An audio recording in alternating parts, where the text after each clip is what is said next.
Is it legal to have you scheduled, but then have you sit around unpaid until you have a table in your section? This does not sound legal. If you have to be there, you should be getting paid 100. As someone from Ontario, that is 100 illegal. That's illegal AF. At the very least, they owe you 3 hours worth of pay since Ontario has a minimum 3-hour shift requirement. But I believe because they technically changed your shift without notice, more than 24 hours you get paid for your entire scheduled shift. Please go here and read through this and even call to ask them questions. This is completely unacceptable. That sounds illegal as fuck. My dad likes to tell a story where when he was younger he worked in a kitchen and they would try and make him clock out and wait, and he told them if I clock out I'm going home.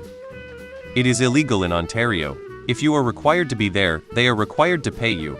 Now if you wanted to accept this, say you went straight from school and could work on homework until needed, and that was okay with you, you could choose to accept this. But if you are not okay with this, you do not need to accept it. Record everything. Take pictures of schedules, keep text messages, etc. Absolutely illegal. Rule of thumb: if you can't do whatever the heck you want, then not doing that is a service they are paying for. See also staying on site on break, no cell phones on break, uniform requirements on the way to your car after clocking out. Try asking in, "Are legal advice Canada?" Illegal. You're engaged to wait. You should be paid for that, at least in the US.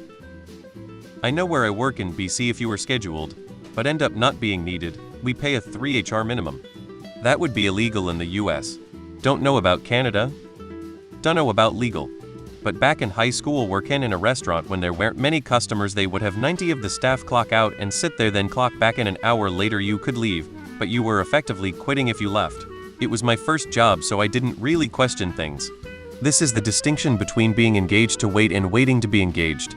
Waiting to be engaged is essentially when you are on call.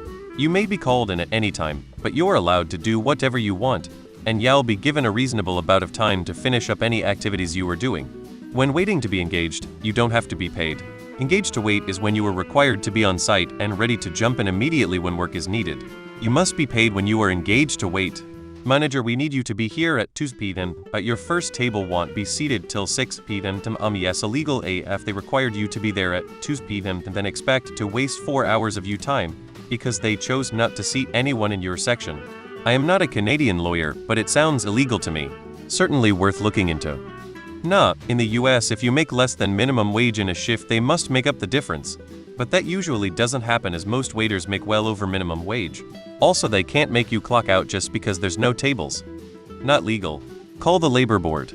They are wrong to do this and are probably getting away with doing it to other employees. If a place of employment is requiring you to be at work for a period of time, they have to pay you. Unless it's written fine print in an employee agreement when you signed up. But that still sounds wrong. In the US this is illegal, so I'm going to assume Canada is even better about that kind of thing. In BC, Canada, there is also minimum shift length. So if they have you come in 30 minutes later, say they don't need you today to go home, they should pay you a 4 HR shift.